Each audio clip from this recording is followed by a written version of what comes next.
Society, a podcast about board games hosted by two longtime role players turned avid board gamers. My name is Katie. I'm Greg. And we are back from the Dice Tower Retreat in Orlando, Florida. On this episode, we talk briefly about our experiences there, some of the games we picked up both there and on the trip home. And we highlight 4 of the many games we got to play. We talk about a couple new Kickstarter arrivals, answer a question from the Mailbag, and finally, do a deep dive into our thoughts on the new game, Reef Project. So video releases that we've had come out since our little long hiatus of a month, I guess it was. It's been a month. We've only missed one episode. It's been a month. It's been a month. Our longtime listeners are like going, where are they at? Anyway, so since then we've released episodes 62 and 63 of Playing Through Our Collection. Go check them out. And our Gen Con wrap-up. So if you want to see what we did at Gen Con and you haven't watched it yet, go watch it.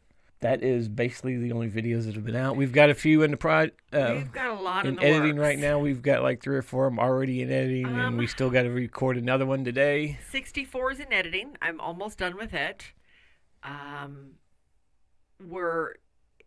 have all the stuff gathered I need for another top 10, but I have to get it all put together. Mm-hmm. We'll talk a little bit about that process later.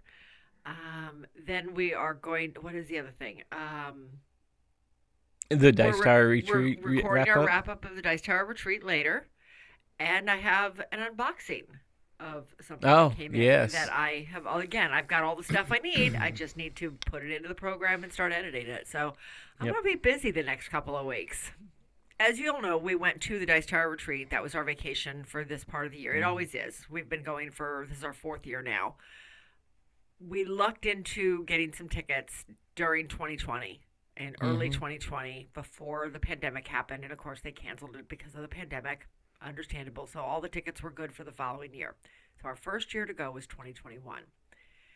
This is, like I said, now this makes this our 4th year. This has become our yearly, matter of fact, people at work are like, it's about time for you to drive to Florida, isn't it? Every year about end of August. I'm like, yeah, actually it is.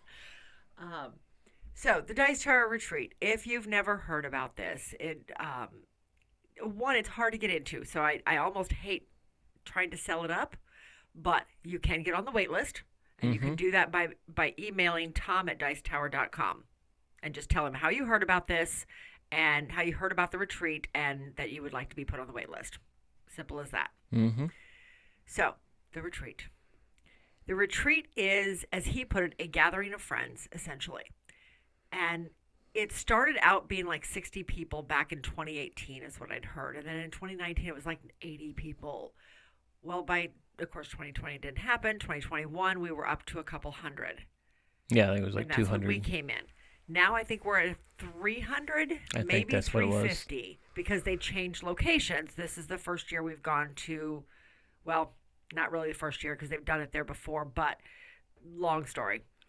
This is the first time we've been to the Carib Royal in Orlando. Prior to this, it was always held down in Miami. Mm-hmm. This is where Dice Tower East is at. Yes, Dice Tower East is held at the same hotel or same resort.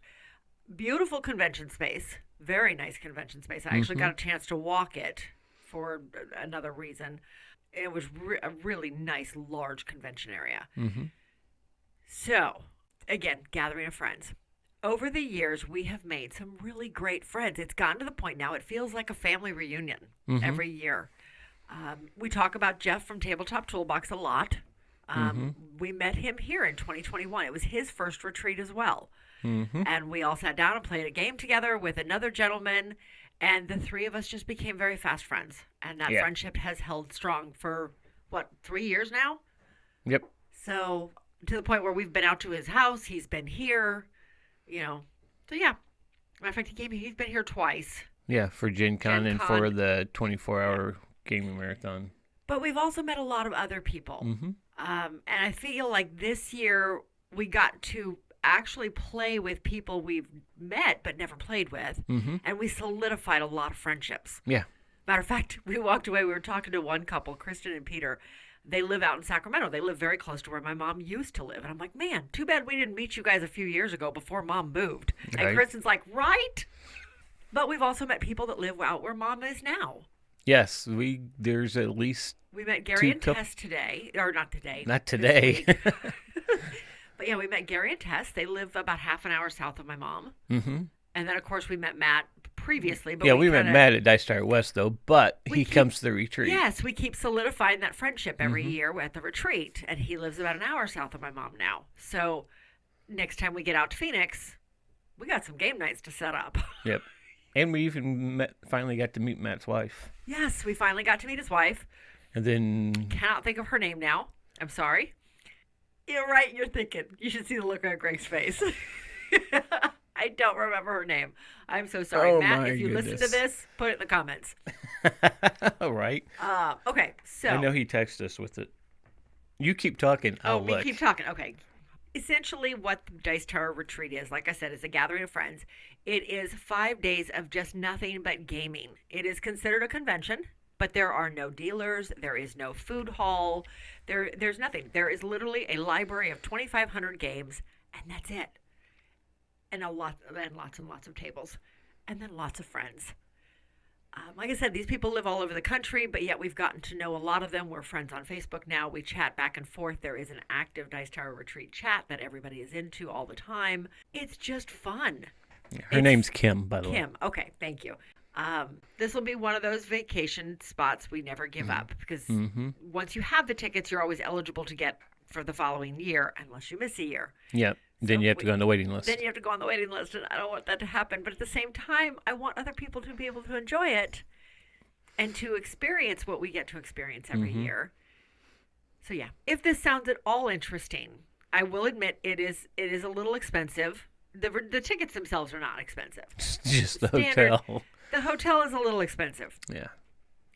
We do get a discount, though, because it's part of a convention. But nonetheless, it's an expensive vacation for us because of the drive. So we have that added cost of the car rental and parking and excess stuff. But I would still do it every year. And we'll continue to do it every year. That's cool. It's all it is you're just playing games. Yeah. Yeah. You have the Dice Tower library there, and it's just games. There's no vendors. No vendors. There's a couple sponsors. Yeah, the sponsors are there, but they're not selling anything. Right. They bring some of their newer games. Right. Usually have two highlighted games there that they brought, and you get to play them. And like this year, Restoration Games had the new expansion out for Thunder Road Vendetta, and people were playing that. It's actually kind of neat. It doesn't make it just a straight track anymore. It's like a big Y. Yeah. So it was interesting to look at. We didn't sit down and play it, but it was interesting to watch. I did see Dark Tower back out, but I'm not sure if that was... I don't think it was demoed, so somebody must have gotten it out to play it. But they had, I think... Was it... Yeah, it's Restoration Games that brought it, or was that... Castles, it was Catapult...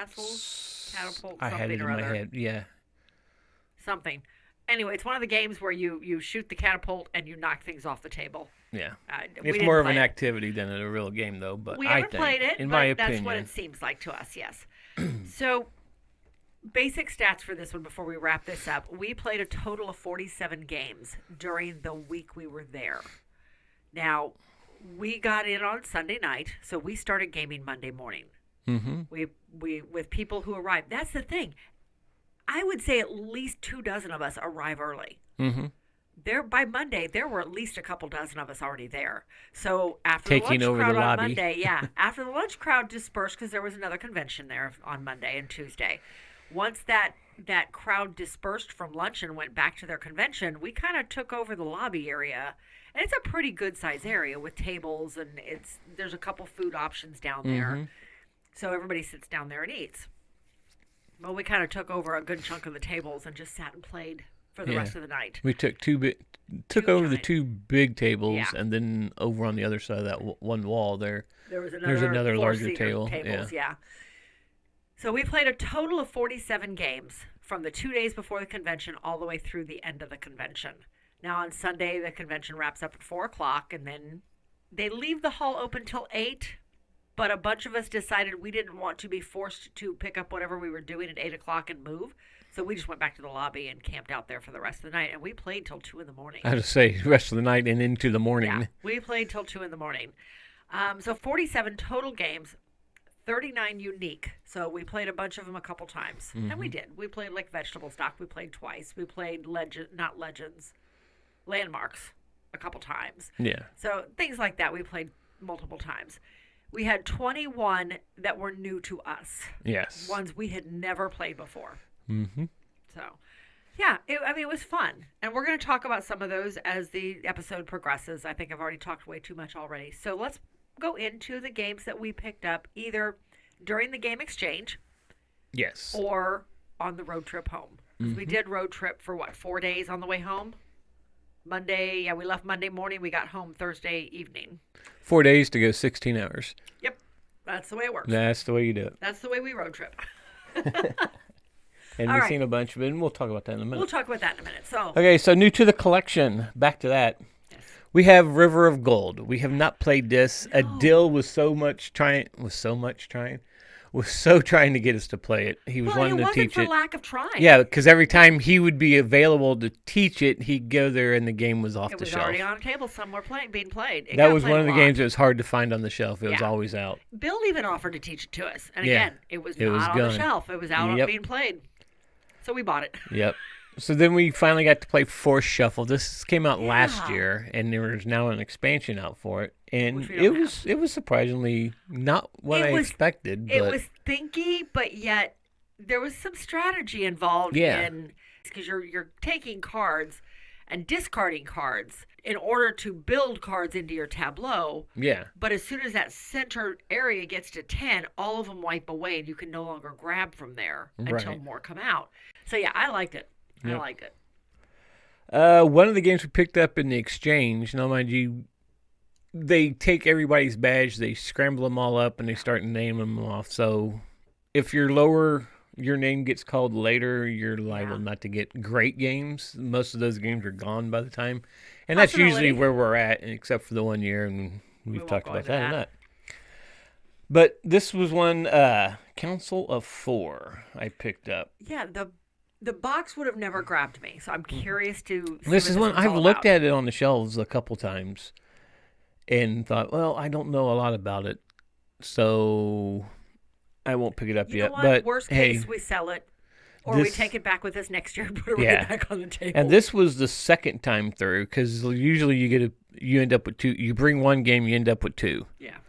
Because Tom puts a lot of stuff that he's getting rid of from the Dice Tower Retreat, or promoters come in and give us games. He gets puts games on it. And he gets multiple copies of some games. Yes. So he'll put one out there. Plus, I know this year when we were doing setup, because we helped set up the library on Tuesday evening. Mm-hmm.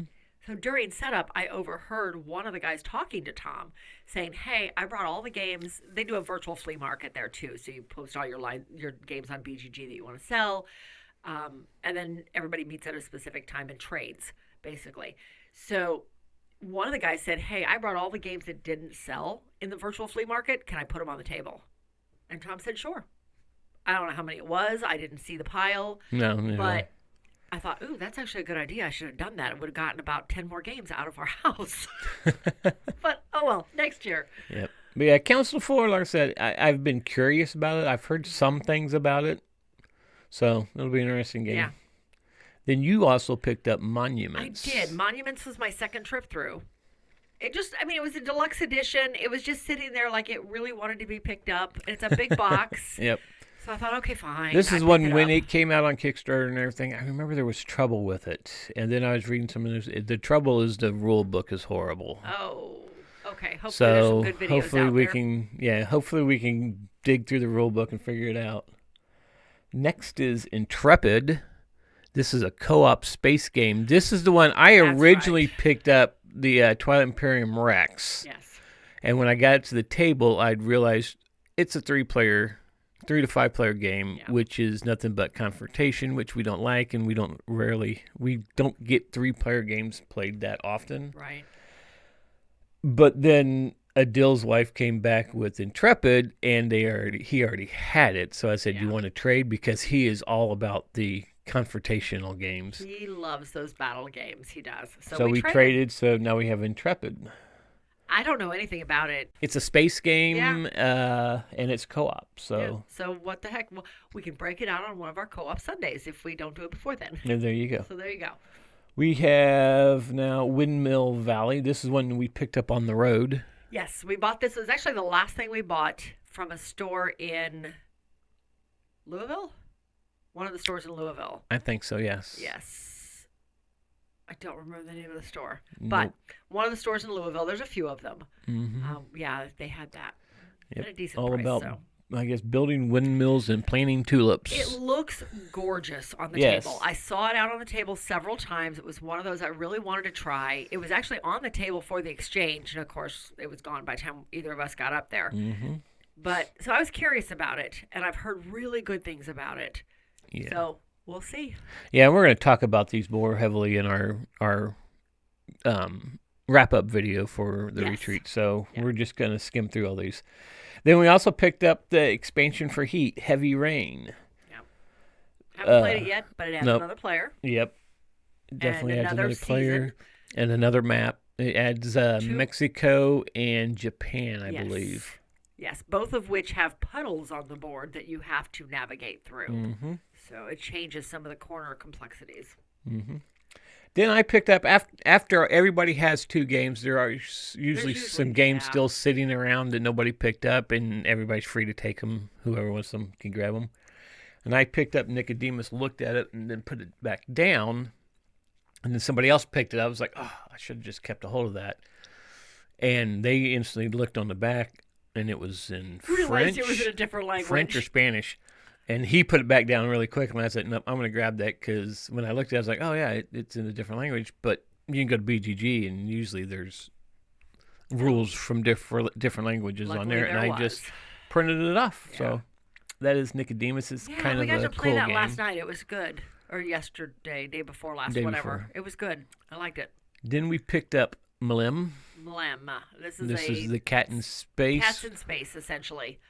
There is no theme there. There is no cat theme in this. No, at all. Just the artwork is very cat themed. The first player, the definition for the first player, the definer for the first player is the last person to have changed a cat box. Yeah. Things like that. They definitely just attach the theme, I think. But it's a cute game. It's push your luck. It's all dice rolling. We got this in Tennessee. Yeah. At a game cafe, and I'm trying to remember the name of the game cafe. Valhalla, yeah. Valhalla Game Cafe in Knoxville. I will let you guys know. The card's in my wallet. Just watch the video. We'll go over it then. Yes, we're going to go into much more detail in the video.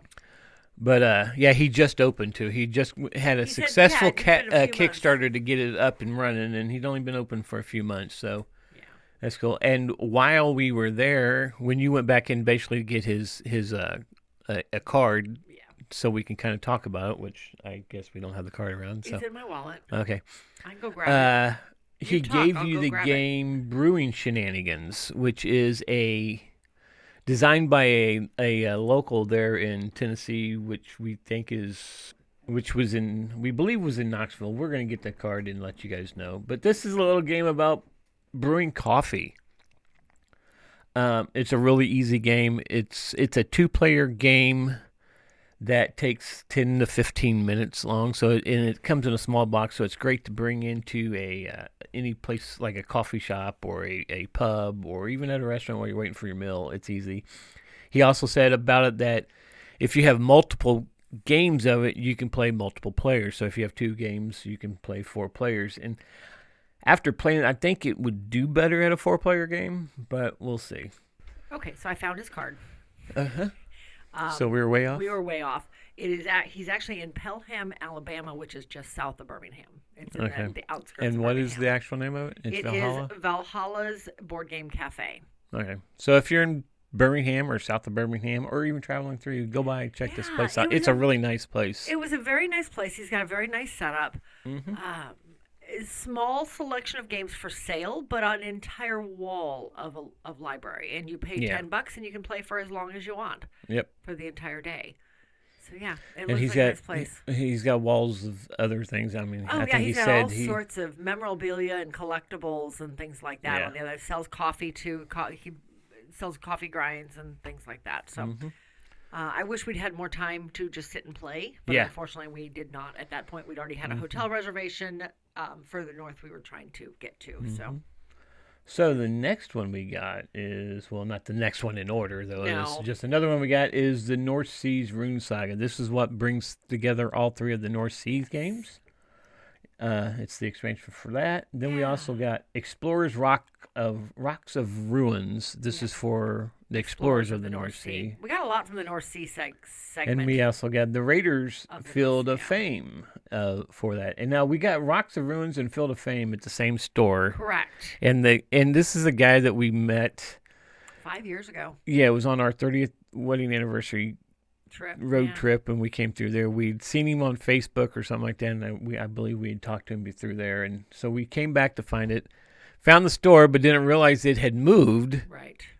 But we found where he had moved to. But it's like the name of it came up, and the paint job on the inside was the same with the windows and everything. That's why I figured, this has got to be the same place. It wasn't the same place. It was the same owner. Store. Yeah, and same owner. Same store. But and I commented that we had not seen either of those, Explorers of the North Sea, Rocks of Ruin, or Raiders of the North Sea, Fields of Fame, on a shelf for years. Yep. And we were just really starting to get back into this series and wanted to pick up some of the expansions for them, especially since Explorers adds another player and other things. And he commented, he goes, well, they've been sitting on the shelf for years. Right, well, we took them off the shelves for you. Right. Well, and this kind of brings up the point of this is one reason we use game stores as our rest areas. Because just because our store no longer has these sitting on the shelves doesn't mean somebody doesn't. Yeah. So it's nice to be able to find those things sitting on a shelf somewhere. Like the next one we're going to talk about, same situation. Yes. Hasn't been out. It was published almost 5 years ago. Yep. And there it was. So we grabbed it. Yep. And that's the expansion for planes.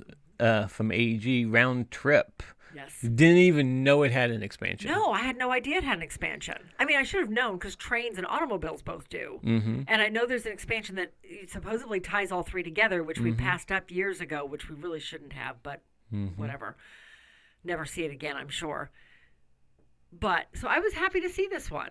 And the best part is it changed the box size. I was able to fit the original game into this box, and it's one of the longer, It's thinner, but it's Ticket to Ride size, but it's an expansion size. Yes. Ticket to Ride size box. So it's thinner, and it fit right on top of our planes and automobiles. Yep. Or trains and automobile boxes. So now we have planes, trains, and automobiles. And they're all in the same cube. Yep. So our nephew will be happy. Yes. After that, we also picked up Seven Wonders Architect Metals, the expansion that adds another. It adds another wonder. Was it two wonders? Yeah, it adds two more wonders. Adds two more wonders. Doesn't add another player, but it just adds two more, and it adds box lift to the box. It does add just a little bit about of box a half lift, inch, but it also brings in another component. Metals or something like that you can earn. Well, that's why it's called metals. Yeah, true. Good point. We also got Sleeping Gods Dungeons. This adds to our Sleeping Gods collection. It does. Because we got that one. That adds to the actual gameplay, so now you can go down in dungeons. Well, and I text Sarah a picture of it afterwards, and she sent back going, ooh. So she's excited about it, and then we also got Sleeping Gods Primeval Peril. That's the two-player game. Yes, that was my first choice in the exchange. And that one can be played. There's 4 characters that you're going to play, and in a two-player game, you're playing 2 players. Right. But you could play it 4 players, where each of you have your own. So we may very well just do that. We'll see when we get there. Yeah, so that is everything we picked up on vacation. Oh, my goodness. So if you haven't guessed yet, that means there's going to be another backup video coming. So I'm currently working on editing one from Gen Con. Now we're going to have another one. Yeah, no, we're not going to do the expansions in the backup, though. No. But all the other standalone games we will be doing. Yep. So we had a lot of expansions, which we don't typically collect expansions. Right. There's 1, 2, 3, 4, 5, 6 of them or expansions of those. Expansions. 1, 2, 3, 4, 5, 7 if you count Sleeping Gods Dungeons. Which I don't know if I would call that an expansion or. Oh, hang on a second. Yeah. 1, 2, 3, 4, 5, 6, 7. Okay. Yeah. So, we'll see.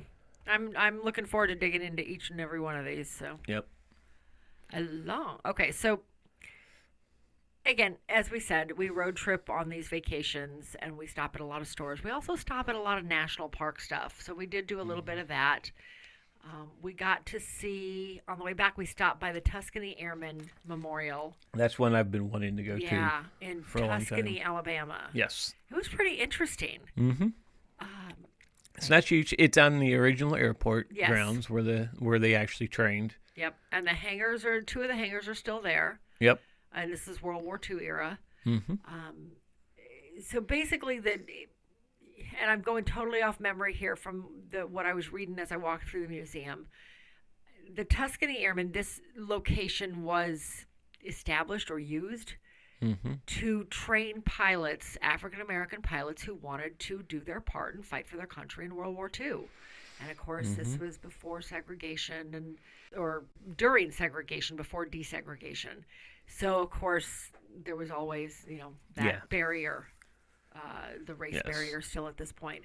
So a lot of our African American population worked and resided here during training, both not only the pilots but the crew members and the people who cleaned and repaired the planes and just everything. It was a huge population of people that lived on this base. Mm-hmm. So it was very interesting to walk through and see some of the history of not only this location, but of the Tuscany Airmen. I don't want to say group, but their legend, their what's the word I'm looking for? Legacy.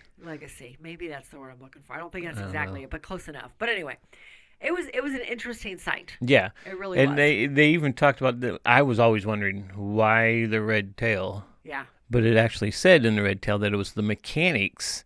When the planes would come in, the mechanics painted their planes with the red tail and the red wingtips, so they knew whose plane it was. Yeah.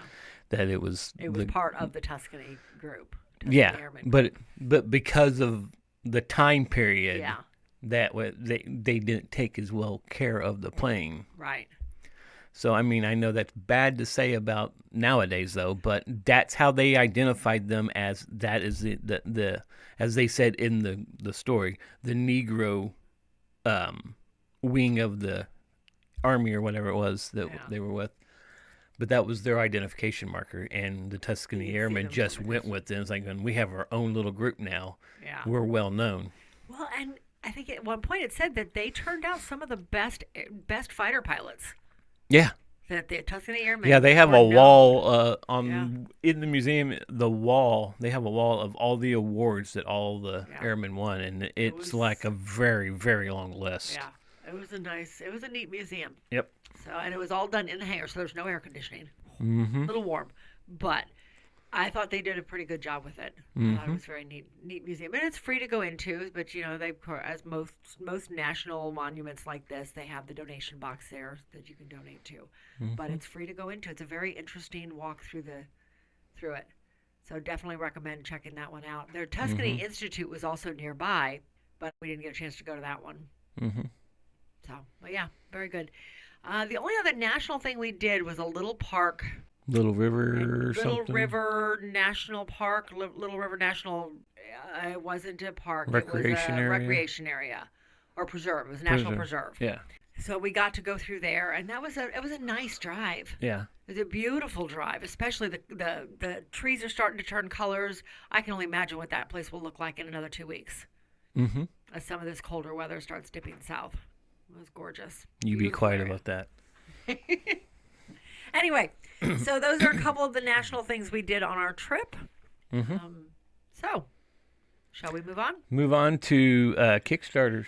Yeah, more games in the collection.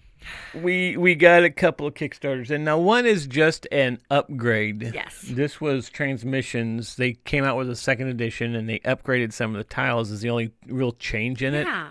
They just upgraded some of the artwork. They did have if you've seen Transmission, there's like 4 little robots that you're moving around the board. They actually came out with metal ones that you could get. We didn't get the metal ones. We just got the upgraded tiles. Yep. But and it also came with a new rule book. And a new rule book, Rules yes. 2.0. Well, it had to add what the new tiles did, what the upgraded tiles for the pipes. Yes. Basically, that's the only difference so far, because I haven't read the new rule book yet, though. But so far, I know that's the only thing different in it. So yeah, we got new rules, new tiles. Pretty much it. Yep. And then we got Andromeda's Edge. Yes. This is one we've been looking for a while now. It got here the day after we got home. Yep. And we actually shot a unboxing video for it yesterday. Yep. So I'm going to be editing that soon and getting that out. Mm-hmm. This is a big game. The box was half the size of what I expected. I truly expected a bigger box. I was expecting multiple boxes. I expected, yes. This one had expansions with it. There are expansions in there, but it all fit in the box, one box. So you don't have all these different boxes for different things. Yeah. And the box is not nearly as big as I expected it to be. No. The game trays really help condense and use every bit of space. Yes, they did. Possible. And it still has I think it still has a little bit of lift on it, but not much. No, not much at all. It's basically for all the rule books. Yeah. Well, there's one rule book. And there's an appendix book, and then there's a solo book. And then there's also the sheet that shows you where everything goes. How to put it all back together. Yep. So we're looking forward to digging into that one. Like I said, look for the unboxing on the channel. Mm-hmm. Hopefully the next week. Better be the next week. All right. So let's move on to something old, something new, something borrowed, and something that blew. And Okay, so in this one, we're not actually going to talk about games we own. This is where we're going to go back and talk about. We're going to highlight 4 of the games we played. Yeah, at the and retreat. 4 of the games we have not picked up. We have not picked up for one reason or another. Yes. Mm-hmm.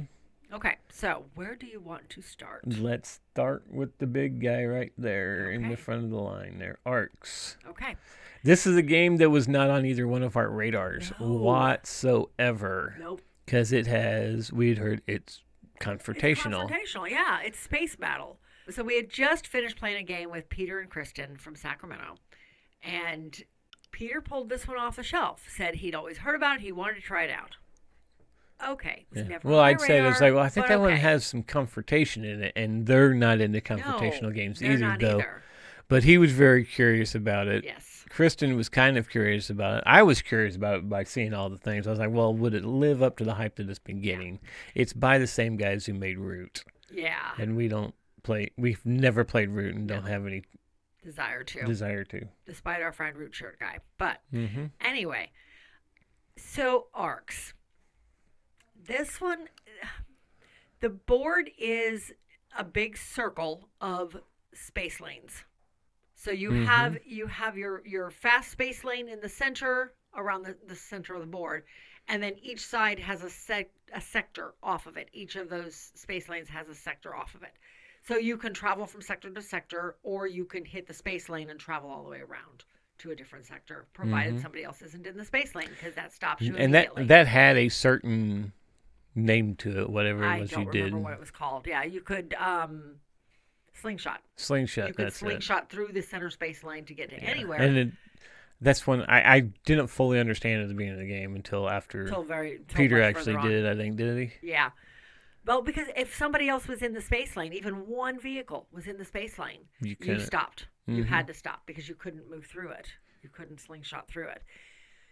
So throughout the game, you're taking your sectors, and everybody starts with control of at least one sector, maybe 2. So you're working to control various sectors on the board to produce resources, because you put down different city centers to produce resources. You put down space hubs in order to build more spaceships so that you can get them out onto the board. And then you move around, you try to take over other people's areas so you can take benefit of their production that they've already built. I thought it was pretty interesting. And for the most part, we stayed out of each other's hair. Peter and Kristen kept going at each other because that's what husbands and wives do. At the very end of the game, I had that game in the bag. I had it. And Peter came over and attacked me and took away my production and stole my resources and won. I just sat calmly over in my little corner. I was too. And just kept building my ships, and nobody wanted to attack me. Yeah, whatever. So I thought it was a good game. Is it one I need to own? No, because it would never come off the shelf. No, it would never come off the shelf. I can see what people that like those games, why people like it, especially if you're big in confrontation. This is one that, like we said, Adil would love. Yes. I don't know if he ever got to play it. I think Adil would love this one. Connor would love this one. Ben would love this one. Yes. We have a lot of friends who thrive on that chaos and the warfare part of it. All right, so the next one we got to play, and we actually got to play this one twice, was Things and Rings. Yeah, this one surprised me. When I first saw it, I was like, I don't really need to play that. That looked really, really weird. Yes. Zero interest. It's one of the little bitty small box games from All Play. Yes. And it was a hot seller at Gen Con. Yes, and we could not figure out why. Did not know why. Jeff pulled this out. He had gotten to play it previously and wanted to be the rule giver, or what do they call it? It's a giver and, thinkers and giver? No, that's not right. She's looking it up in her book. It's the knower and the thinkers. He wanted to be the knower. And so we played it. He pulled it out late on Monday night, that first night we were there. Yes. And Monday or Tuesday, one of the two. It was Monday. I just looked. It was Monday. So he pulled it out late Monday in the lobby. Somebody else had a copy of it and he asked to borrow it. Great. So we sat down and played that one with Bill he's part Board of the Game BGI Indie. Board Game Indie group here in Indy. But I thought it was interesting. I actually won this. So the idea with this one is you have 3 separate rings that cross over each other. What is the name of that? A Venn diagram? A Venn diagram. Thank you. I'm not going, what part is she talking about? It was right there, and I couldn't come up with it. So you have these 3 rings that create a Venn diagram. Each ring has a separate property to it, and then as they cross over, some items may belong to 2 or possibly all 3 properties. Yeah. So one section is basically dissecting the word itself. Does it have double vowels in it? Does it all start with one letter? Is it all the same length? Is it the same type of syllable? Different properties of the word itself. Yep. Another one is how does society use it? Would that be attribute or the context? That would be the context. Right? Context. How would it be used in society, essentially? And then the third one is the attribute, and that is something about the item itself. Does it weigh more than 100 pounds? Would it hurt you if it fell on you? How much does it cost? Under $100? That type of thing. So there's something about the item itself. Yeah, and there's actually a fourth one because there's the none that sits outside. Oh, yes, that's true. There is a grouping of just none. It doesn't apply to any of these. Yep. So one by one, the thinkers have 5 cards in their hand, and they're choosing one of those cards, and they're laying it down somewhere. It can be in one of the 3 primary rings. It can be in one of the crossover areas, or it can be in the center where you're saying it applies to everything. Or you can throw it up into the doesn't apply at all, the none category. Then the knower takes that card, knowing what he knows about what each of these areas is, because he has a cards that he draws randomly for each one of the primary circles. So he knows what the attribute of the word is, or what the breakdown of the word is. He knows what the attribute is. He knows what the context is. And he's moving that card, that if subject. You placed it in the wrong spot. If you placed it in the wrong spot, he's moving it to the correct spot. So it's little by little, it's giving all of the thinkers just a little more information. Yep. And the goal of the thinkers is to figure out what each of the 3 primary subjects are.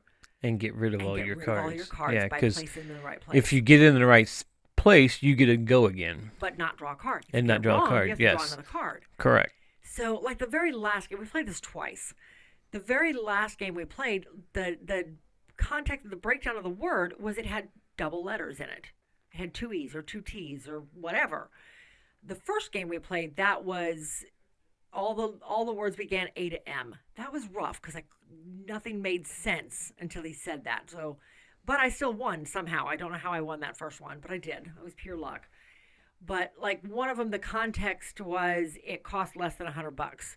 And at one point, Jeff had to go to Amazon because he wasn't sure. It was an easel. Well, nice easels can cost more, but on Amazon they're selling for $35. So he had to put it into that category. I just thought it was very interesting. It was very thinky. As Bill said, the first time he ever played it, it broke his brain. I could see how. I really could. But it was fun to try to deduce what these different things were based on what cards were getting laid down in each one of the circles. I really liked it. I liked it more than I thought I would. Yep. And I actually won the second one. I was happy. Yes. Okay. I couldn't. What do you mean, did you? I actually won a logic puzzle, and you're like, oh, you did? Okay. I didn't remember. Wow. I'm yeah, sorry. that should have been the highlight memory that I actually wanted a game like this. I forgot. Sorry. Mm-hmm. All right, moving on. Easily forgotten, I see. Uh-huh. Next we have Terminus. Terminus. I always say Terminus. You It do. looks like it should say Terminus. That's Terminus. Terminus. At least I think that's... For all I know, you're right. I don't know. But Terminus, I think it's Terminus, whichever game it says. Anyway, this was a game about building your rails and neighborhoods. Yeah. Yes, it was neighborhoods. Yeah. But and scoring points basically. Yep. It was really cool of how you could build the tracks, and then the game we played came. I'm not sure if that comes with the base game or not. The little metal rail I don't know. tracks. I The think they metal need trains. more little metal trains though, I because thought they so, only too. have That- 2 each for each Man, player. that really made the board pop, though, Yeah. when you put them on the board. But they were the, nice. the board is really colorful. Yes. With the rails going in it, because the rails are built where you can put the little train in to move Yeah. it around. So, It but I was think they nice. need more trains. Yes. And Root Shirt Guy actually taught us this, and he Yes. did a fabulous job of teaching He did. He did win, but that was only because I screwed up my last 2 turns. Mm-hmm. And that was totally Well, it my was- fault. I would have won had I placed one tile in a different location. Yeah, even though it was a really, really good teach that he did for us, it was a bad teach because won. I didn't win. So No, whatever. Like I said, he didn't teach me how to win the game. I put one of my neighborhoods within easy reach of him when I had another option to place it down, and I didn't see that other option until it was too late, until my turn was over, and I didn't want to backtrack. And he took advantage of the fact I put it where he could get to it, and that swung the game by 11 points, and he won by 7. Yep. And this game, it has a rondelle that you're moving your people around to do the actions Yes. on the board, whether it's getting the resources you're going to need to get the rails out, or Yeah.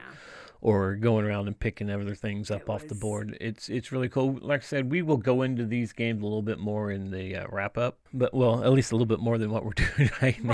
Right. Because we're kind of saving it for the wrap up, so you can all go watch the video. Yes. Then the last one was Invincible, the hero building game. This is the one I was on my Gen Con list to take a look at and possibly buy. We looked at it at Gen Con, got a brief demo of it. I said, And okay, it that looked sounds interesting. pretty It did. cool. Then we got it out and played it, and Kyle played. Kyle taught us, and he taught did a it, great and job teaching us. I love how he teaches. I He do has the too. little pointer, so he doesn't have to reach over. He just points to what he's It's like talking he about knows on the he's board. doing this. It's great. Yeah, it's great. I could listen to him teach a game the whole time. Yeah. We sat down with us with Doug and Mary, We and Doug was the one that pointed out that this is actually based on a cartoon that's very, very violent. Yeah, it's very graphic. I was like going, okay, well, it's a cartoon, so how bad can this be? Okay. Right. We don't see anything that's bad in the game. And there was nothing in the artwork that portrayed how violent the actual cartoon is. Correct. Put it that way. You would not have guessed that just by playing this game, that it was a violent cartoon. I had never heard of the cartoon. Yeah, neither had I. So- But apparently Doug had watched some of Yes. it. And, of course, Eric, our son Our son pointed knew it about out it when we were immediately. talking about So it. did Journey. So did his fiance. Yeah. But this is all about your group of superheroes, and you've got a task to do by taking out the evildoer. Right. I will call him. I don't remember the names of them, but and I throughout remember it that now. you have dice, and you're rolling dice to do the different things of the cards that you already have. No, you're pulling cubes out of a box. Oh yeah, that's right. It's cubes, not dice. It's cubes. This is a bag builder. You're pulling cubes out for cards you already have, and you can get more cards as the game goes on. So you're getting new superpowers as the game goes on, which usually produces more cubes that you can put out on the board, Right. and to help take out the villains or build your pool in your bag. But we played 2 games of this. yeah, we played the introductory game, which is was called- extremely easy. It was called Short Staffed. It was very simple. Mm-hmm. And I felt like we were just starting to get our characters built when the game was over. Yes. So we went ahead and played a second one because none of us really felt like we got a good feel for it in the first one. Right. So we played the second one called Heads of State. We won that one also pretty easily. Mm-hmm. We won both of them. We won 1 round early. Yeah. We never even got to the last round. Mm-hmm. So there was no climax to it as far as I was concerned. I don't know. And everybody, I heard Jeff talk about this because he got a chance to play it also, and his words were it was really easy. Yeah.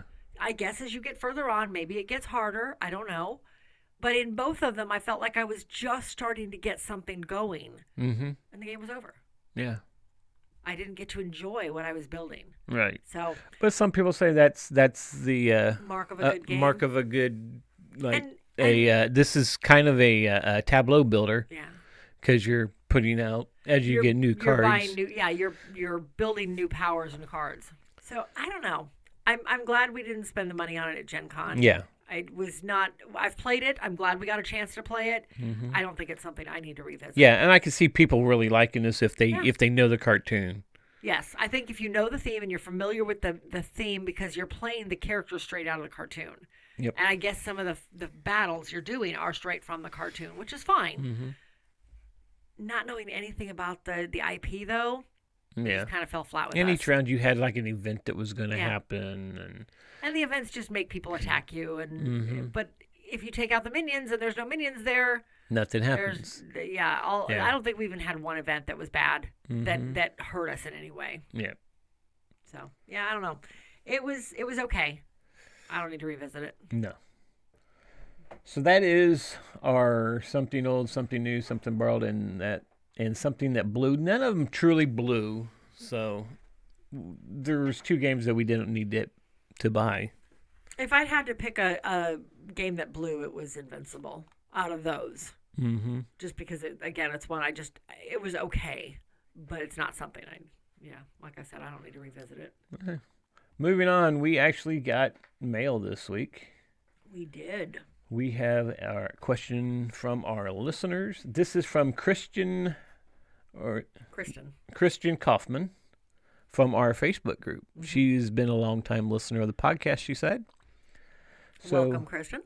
Kristen asks, do you prefer... She actually has 2 questions, or 3 questions, but we'll cover them all. Yeah. Do you prefer dice or cards for randomness? I've been thinking about this one all morning, and right? It's hard to I say. could go either way. Dice is fine for randomness if there's a way to manipulate them. To mitigate what's doing, yes.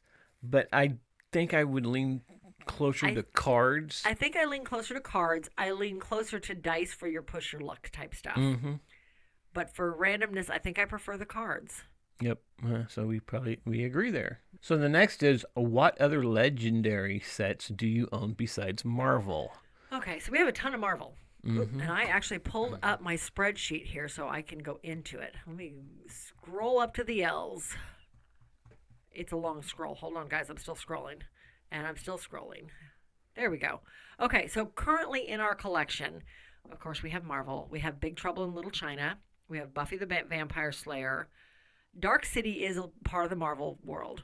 Yes. Villains is part of the Marvel world, and so is World War Hulk. So right now, the only 2 we own that are not Marvel is Big Trouble in Little China and Buffy. Now, we've also had Firefly. We played through the entire thing. It was okay. It was fine. We gave it over to my brother and his wife because they actually collect all of them, and they are just as big a Firefly fans as we are, and they could not find that one, so we gave it to them. We got that at Gen Con one year. We did, because of the Firefly theme. Yep. At one point, we also... No, I think those are the only 3 we've ever owned that were not Marvel. Yeah, and we've played Predator with Doug and Mary. Played Predator, and that one was good. I did enjoy that one. I don't need to own it because I don't know that we would come back to it very often. If we want to play it, we'll play it with them because they enjoyed it too. So, but yeah, that's all we own in the terms of Legendary. And then do you mix the genres together? We have not. We know that Marvel villains and Marvel heroes can be mixed, so you can have a villain fighting on the same team as some of the heroes and fighting against another hero, so you could actually kind of do Civil War, but with an extra villain, I guess, in there. But as into mixing into the other ones, I haven't even thought about it. I mean, I'm sure there is a way to do it. I haven't really looked into it, but I mean, because all the Legendary, they pretty much have the same thing. You got... This is your recruitment, and this is your combats. And they have all the same icons. Well, most of them have all the same They have the same base ones. Each one of them has an extra one. Has something new that they have, some new that's keyword. For that IP. Yeah, no, we've not mixed in, and Big Trouble in Little China and Buffy are both, I feel like those are very focused on the storyline. Yeah. So we've never pulled characters from there to add in. Could you imagine Buffy in Marvel Heroes? Marvel Legendary? One of the Buffy decks. We may have to try that someday. All right, so, but yeah, hopefully that answers your questions. Is there one more? Nope, that's it. That was it. 3. Okay, I was thinking, wait a minute, did I miss one? So I hope that answers your question, Kristen, and thank you for the comment. If you guys want to send a question in, you can email us at meeplesociety@mail.com or join our Facebook group. So from there, we are actually deep diving a game this week. Oh, we are, aren't we? For the first time. Wow, Katie had this big surprised look on my face, like, we're doing what? No, I knew we were. I just forgot. Okay, yes. So we are deep diving the game that we played the most this year at Dice Tower Retreat, and that nobody there had played it. No, yeah. Matter of fact, okay, so we took the game of Reef Project. We bought it at Gen Con after getting to go to the launch party, release party, whatever, and being taught the game by the designers. That being said, well, it wasn't the designers; it was the I can't think of developers. That's what it was. Developers. That's what they said they were. Okay, so we took this with us because we knew it was not in the library yet, and we were curious about it and wanted to because it was brand new. So we took it with us. We taught it to Jeff. He was okay with it. He's not a big fan of board and dice games. That's fine. But over the span of the week, while we were sitting there playing it, multiple people walked by and said, "Ooh, I really want to try this one." Not knowing it wasn't in the library, and because this was on Monday, this was pre-con. And I made a post of it first game of the con, and then we had a lot of people on that one saying, "Oh, I want to play that."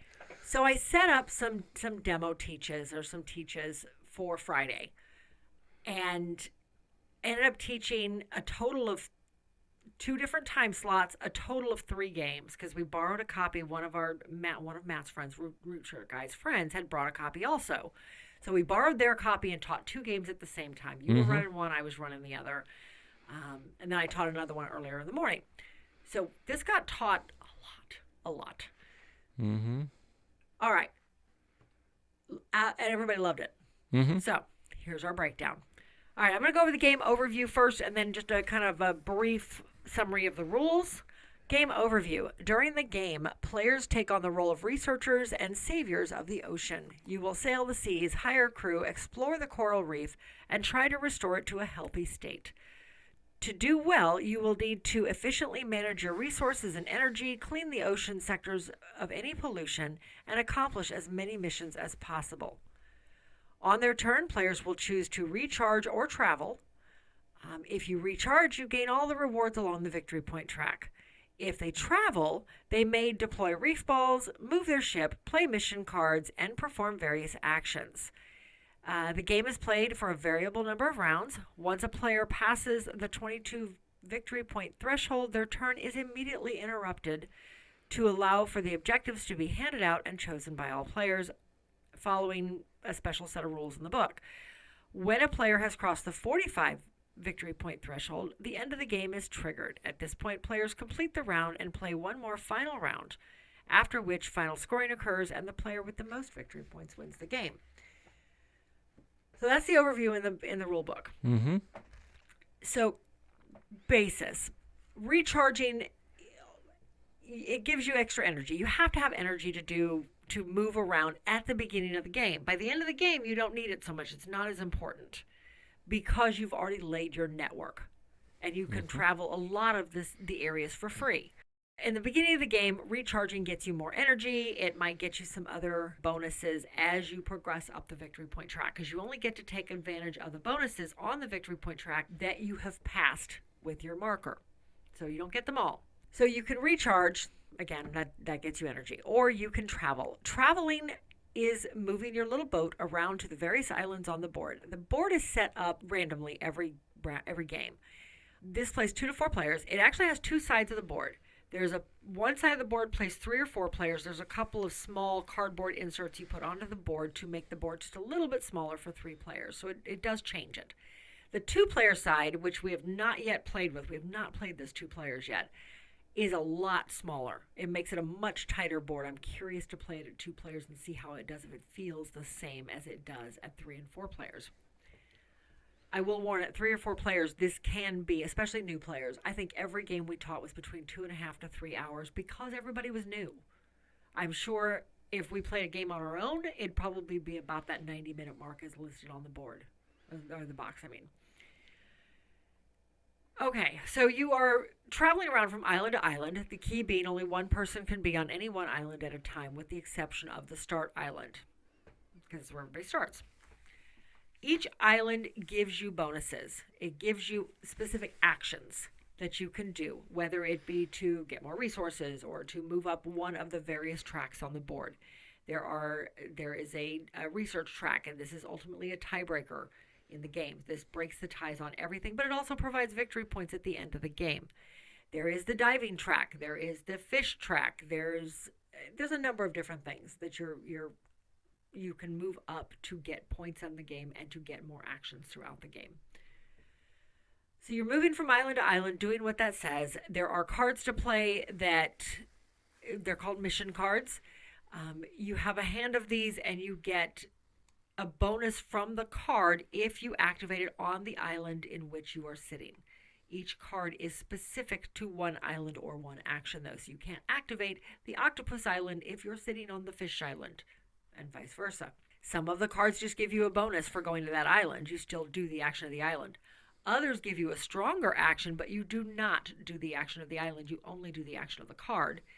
And then there are ones that they're boat cards, essentially. You can play them anywhere so long as you meet the conditions listed on the card. So the conditions may be you have 8 energy in your bank. If you do, then you can do this if you play the card. Or you are at the 25-point mark. If you are past 25, then you can do this action on the card. Things like that. A lot of them are harder to play early on in the game. They're better to have later.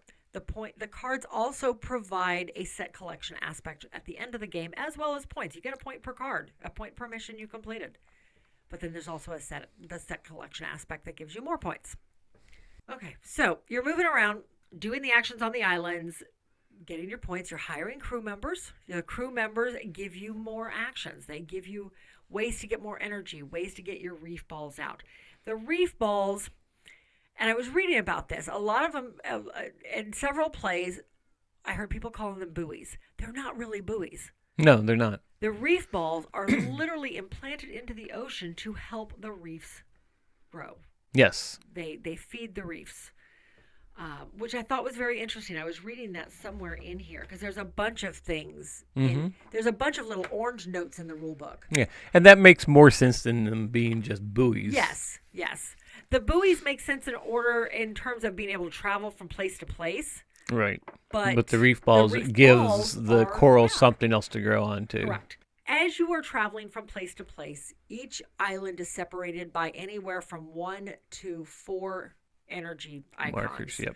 As you travel, you pay that much energy from island to island, and you can put down 1 reef ball attached to the island or next to the island you are departing from. Mm-hmm. So in other words, you can't put it out in open water when you get there. You have to do it before you leave, whatever island you're on. You have to travel. If you're not recharging, you're traveling. Once you lay down 1 reef ball in a region or along one track from island to island, you no longer have to pay for that track. And this is how you build your routes and can move across the board for free by the end of the game. Other players, it just reduces how much energy they have to pay. If I put that reef ball down on a section of ocean that required 3 energy, I get it for free from now on, but my opponents now only pay 2. As soon as one of them lays a reef ball down to cover 1 more of those energy slots, they travel for free. They only pay 2 now, though. Mm-hmm. And then anybody else pays 1 to get through that sector until the 3rd reef ball is covered, until the 3rd energy icon is covered with a reef ball. And then now that section is free for everybody to travel through. Once you have a reef ball down, you can deploy more reef balls along the same route on a different turn for free. This counts as area majority. Area majority comes into effect when you are cleaning up the trash tokens. In each section between the islands and between the space lanes, I started to say space lanes, in between the ocean lanes, there are trash tokens of various sizes. as each area is surrounded by at least one reef ball on each section, then the trash token, you stop what you're doing, you count up majority, whoever has the most reef balls in that section gets the trash token. Trash tokens are extra actions, or they could give you more energy, or give you more resources, or there's different things on those trash tokens, or you save them for the end of the game and they're victory points. Yes. If you don't use them. That can be a lot of victory points. At the end of the game, those same reef ball area majority things, those areas, now count for victory points based on how many sharks you uncovered when you pull up the trash token. Because now the sharks are back and they're living in the reefs. I have really enjoyed every play of this so far. And I've played it, I think, 5 or 6 times now. Still not 2-player, though. I've played 3 and 4. Yeah. I've not played 2. We'll have to get that one done. All right, so. This one's interesting enough that there's more than one way to victory, because somebody could just take off at the lead and be like 20 points ahead and go across that 45 mark to end the game, to trigger the end round, and then come up being in last place by the end of time in the game scoring happens, because they focused so much on the during game scoring and nothing for end game. And there's a lot of end game scoring in this. There is. I mean, you got the 2 tracks, there's area majority, there's the tracks, there's a lot. And if somebody is focusing on those end game points, you can come back and win this at the end, even if you're in last place. And I like games that you can't tell who's going to win. Yeah, so you can't. Even though there's somebody way out in the lead, doesn't mean they're going to win. Because I think almost every single game we've played, the person who was way out in the lead, who has triggered that in-game round, has lost. Pretty much. Very close to it, yeah. There is one other aspect I forgot. There are asymmetric powers on every boat. Yep. And they give you 5 sheets. It's a 4-player game. So you have 5 boat sheets, double-sided. One side, everything is the same except for the asymmetric powers. The flip side, all of the crew cabins are different. So as you're buying crew members, you're laying them onto your boat, and whatever you cover up, you get that. It's a one-time bonus when you cover it.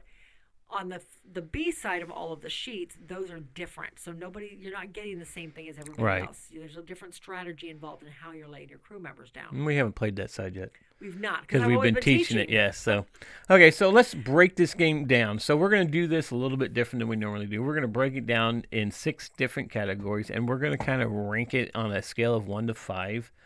Both of us will. And after we go through all 6, we will say what our score was, what we ranked it, and then we'll give you a joint ranking of what the game is. There you go. So the first one is components. All right, so components, we're still doing 1 to 5. I think the components are pretty good in this. It's all cardboard except for the reef balls and your boats. The cards I feel like are good quality, although they've seen a lot of play. I'm probably going to have to sleeve them soon just because they've seen a lot of play in the last few weeks. And all of the cardboard is good, thick cardboard. It's not cheap, thin stuff. No. The reef balls are all wood. My only complaint with those is they're hard to pick up if you have dry fingers. If your hands are dry, they are hard to grab off your board because they're oh my gosh, they're sloped. Jeff said the best description of them. They look like Lego heads. Yes, they do. They look like little Lego heads. Yes. They're the shape of a Lego head. Only a little more sloped. Just so that it's hard to pick them up with your fingers. Yeah. So that would be honestly my only complaint with components. So what would you rank I would say it would probably be a 4. A 4 on components because it is Katie. all cardboard and those are hard to pick up. But I do like the components.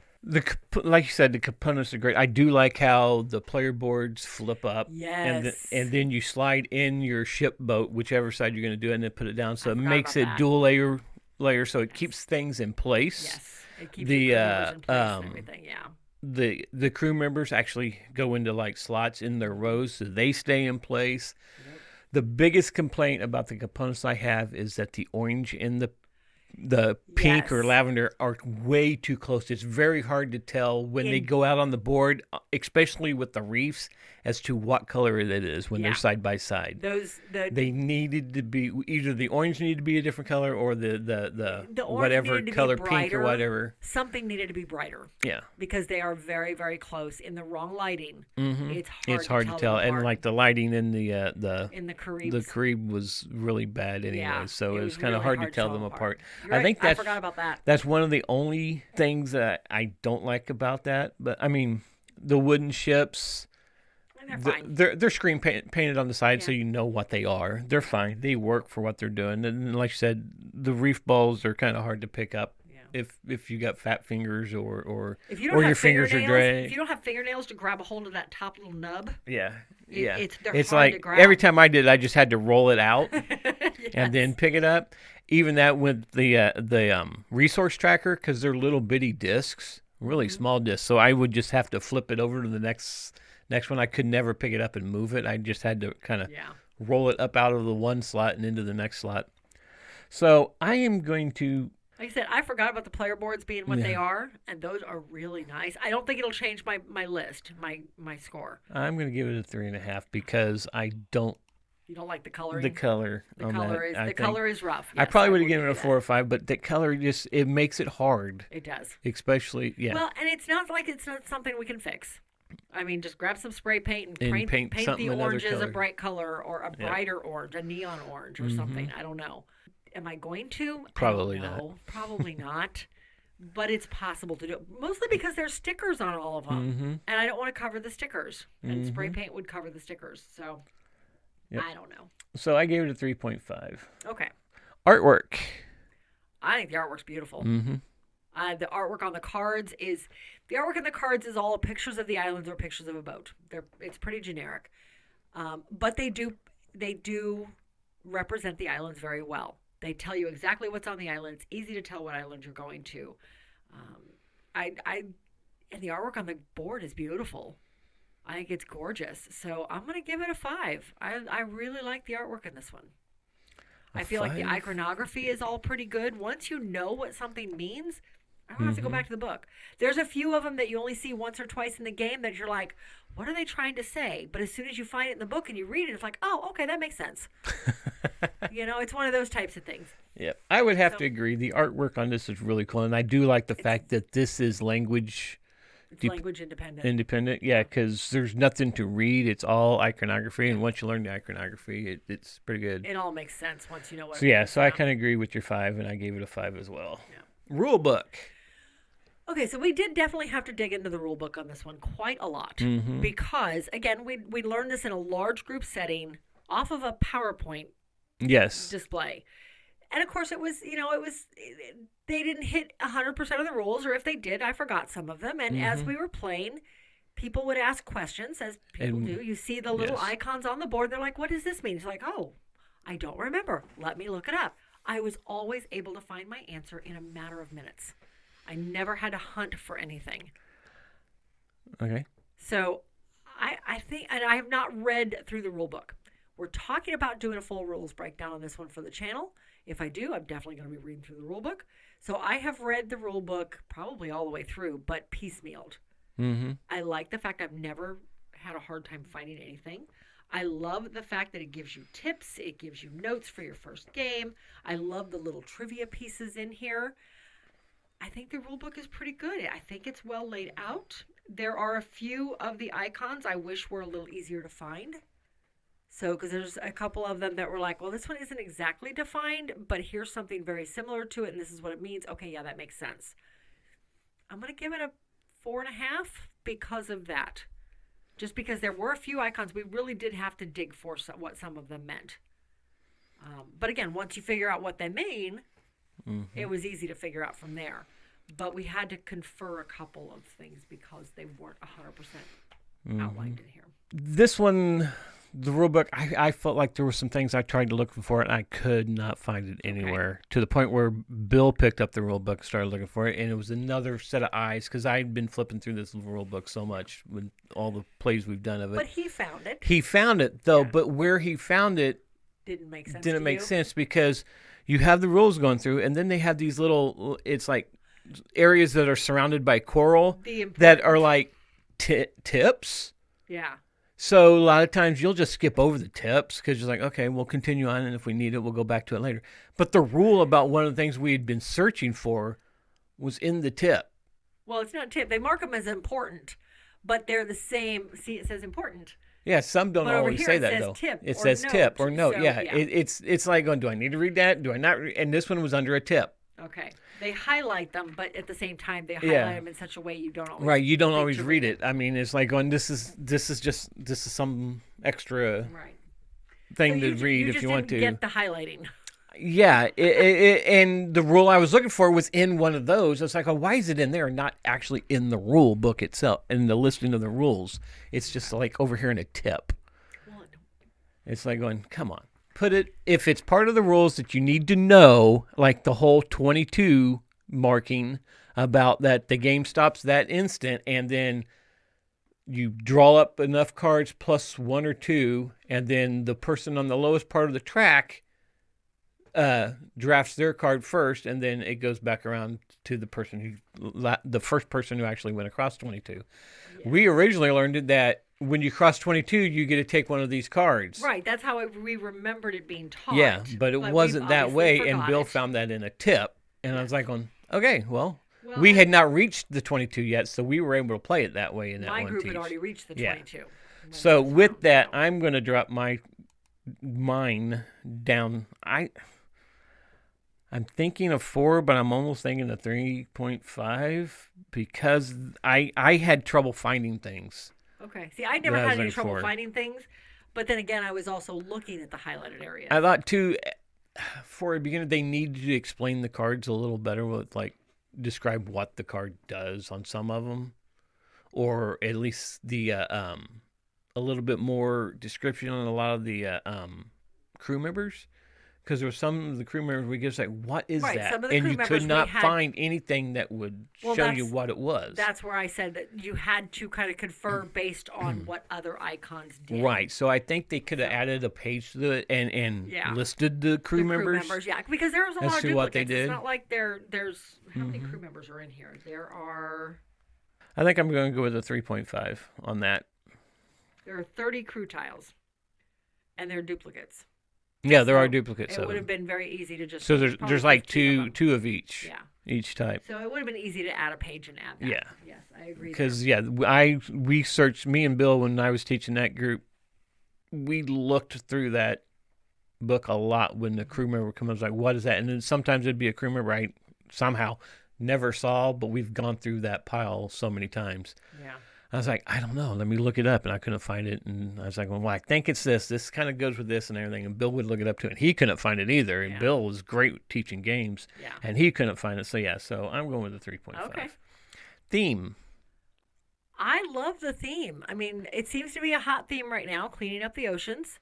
I love the idea that you are gathering trash. It's very abstracted in terms of netting up the trash, the idea being that the reef balls, once the area is surrounded, the trash has all been picked up. Okay, fine. I don't know. Theme has never been truly important to me. I have never gotten it when people say this game is dripping with theme or this game has no theme. Theme has always been just a Well, here's the question. Did you feel like you were cleaning up the coral reefs? That's what the whole theme about this game is. And again, theme is I've never felt that in any game. Any game we've ever played that people say, oh, the theme is dripping in this. Okay, I'm moving people on a board. Okay. Well, that's what every single game is. But... Exactly. I have yet to ever get so immersed in a theme that it matters that much to me. I buy games because of the theme. And I think that's why I bought this one, is because of the theme. The cleaning up the oceans, I like that theme as a whole. Mm-hmm. I'm going to give it maybe a 4. I don't know. This is hard. Why am I going first? I'm going to say ladies first. Oh, whatever. I'm going to say a 4. I think 4? The theme is there. And I think everybody really enjoyed the theme. Everybody I taught really enjoyed the theme. But again, to me, I don't ever feel... Go 3. I don't know. Go 3. 3.5. 3.5 for Katie. Split the difference. Just because I never feel a theme in a game. Okay. I mean, I could That's go fair. on about other games people have. Yeah, anyway. It's what it is. That's fair. Okay, so I think there was a little bit of you're trying. I agree with you that a lot of themes doesn't really matter to me either, but it does get us to buy the game because this is the game that you'd never heard of. No. And when I was looking through the Gen Con list of things to do when we were at Gen Con, I found this. I looked it up to see what it did, and I was like, ooh, you like the game The Spill, and this is somewhat like this. You're cleaning up a reef. Yeah. Now, this time it's not oil, it's just trash. Right. So I said, you might like this. So I signed us up for the demo of this, and this is quickly becoming one of your favorite games. It's becoming one of my favorites. But the theme part, I can see it there a little bit. I mean, you're on a ship, you're hiring crew to be able to do the different things out there to get things cleaned up, and you're picking up trash out of the ocean around the coral reef. And I understand how once the trash is gone, the sharks return. And so there is theme there. Yes. But you are pretty much, you're just moving around the board to do things to get points. Mm-hmm. But I do see themes. So I am actually going to go with where you were at originally with a 4. Okay. Complexity of the game. There is a lot going on in this. You have 3 different tracks that you're 2 different tracks you're moving up on. One of the tracks activates a third piece. So there is a lot going on. You're hiring crew. You're cleaning up the trash. You're moving from island to island. You're having to keep track of your resources as well as your energy levels, because if you don't have energy, you're not moving. Mm-hmm. I really enjoy all of that. I feel like it all comes together in a really nice package, because once you get rolling, it just makes sense. Mm-hmm. And like I said, all the iconography is really good. So if you see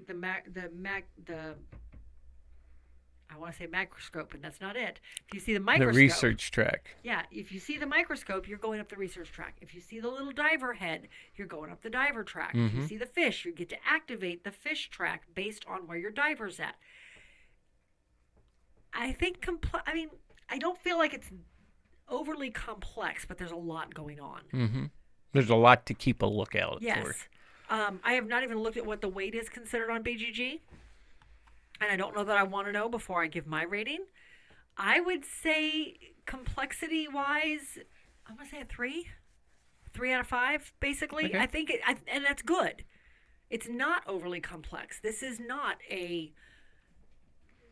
what am I trying to think of? A Twilight Imperium where... No, it's not even close. It's not super heavy. Mm-hmm. There's a lot happening, but it's not heavy. Yeah. If that makes sense. So I think middle road is good on this one. Mm-hmm. Okay. I would have to agree. Yeah, it's not really hard. This is a game though. A lot of I seen it in Jeff's eyes when he was playing it, that he felt like it was dragging. And at the beginning of the game, it is until somebody hits that 22 marker. Yeah. It does kind of drag along. Well, because once you hit that 22 marker, now you have a goal that you're going for. This is the part of the game I really like, though, too, because you don't really know at the beginning of the game when a lot of games that give you those goal cards and you got to pick one to do, and you're like, well, I don't know which way I'm going to go. Mm-hmm. And it's supposed to, well, this should help you, lead you in a path to go on the game. But I do like in this game that you don't get that goal card till halfway through the game. And you're already heading down a track at one point there, and it's like, oh, this will work perfect for me. And now you know where you need to go and score your points or what your focus is, and the game speeds up after that. Yes. So, but yeah, it's not a complex game. I think I'll agree with you on your 3. And I kind of just went over a little bit of it, but now we're into gameplay. Well, and again, this goes right into what I said with complexity. There's a lot going on. There's a lot to keep track of. I think there's a lot of different ways to earn points. Early in the game, it's just closing off those trash areas. You get points based on your area majority. So you want to get reef balls out there so that you can score points as areas are closed, or you want to focus in one area to get them closed quickly, because that starts you up that victory point track. Once you start buying crew members, there are crew members out there that give you victory points. You trade in 2 resources and get 4 points. Or if you're running low on resources, you can just use that crew member for resources. So again, that's where it starts speeding up, is when people start getting those crew members and start using those resources to get the points. I really enjoy every gameplay of this one. Is it my favorite game of all time? I don't think so. But again, it's going to be up there this year. I have no doubt about that. So I'm going to say a 4.5 on gameplay. I think, yes, it does drag. And that is probably the only reason it's being knocked down to a 4.5, is because it does drag a little bit. It is hard to get those first few points. It's not hard. It just takes a little while to get those first few points. And you're running out of energy, and you find yourself having to figure out ways to get energy. And there's ways around not having to recharge. There are ways to get the energy elsewhere. But it does drag at the very beginning. And then again at the end, you're just waiting for somebody to finish that 50. And that one game we played with Jeff, we closed off those trash areas very quickly. At that point, we were just trying to get to 45. So I can see where he said that. That was the only game we've ever played. Well, he never really said that. I could see it in his eyes, like going, this game's dragging. I did hear him say later that game that he played of it, we had finished all the trash areas by like 30. And then it was just waiting to somebody to get to 45. It was just mundane at that point. And I agree. Yeah, and that was probably the only game we've played that ever happened in. That everything got taken care of early. Quickly, yeah. Most games, people were worrying about resources more than closing off areas and trying to save their energy, so they weren't hitting the big areas and weren't closing those off quickly. I would head down immediately and start trying to close off the big ones, and I have never won a game that way. So that's probably not the right strategy. Maybe you should change up your strategy maybe I need to change my strategy, yes. So, but no, I'd give it a 4.5. I really, really enjoy the gameplay on this one. This is definitely a game. There is not just one way to win the game, which is great. I like games that do that. There is multiple ways to do it, kind of like a point salad type thing, but you can't ignore any aspect of this game. You've got to keep an eye on that research track and where you're at on that research track, because if you go up the one research track, you can drop down a little bit and pick up an extra reward. There's 2 spots on that, and then go back up. But somebody may not decide to do that and pass you on that research track, and the research track is what takes care of all ties. So you want to try and stay ahead of that, just in case there's a tie someplace on the reefs. And then plus you got to keep an eye on where your diver's at, because there's rewards that be given down there. So you don't want to fall behind on that, but you don't want to fall behind either on getting the reef balls out, because there's rewards on if have the majority. Plus, you got to get some crew members too, because there's rewards in doing that, and there's rewards in getting all your reef balls out. Because when a column of reef balls is empty on one of the resources, you get points at the end of the game if it's empty. The only thing you really don't have to really look at hard is just to keep an eye on the person that's screaming up the points track.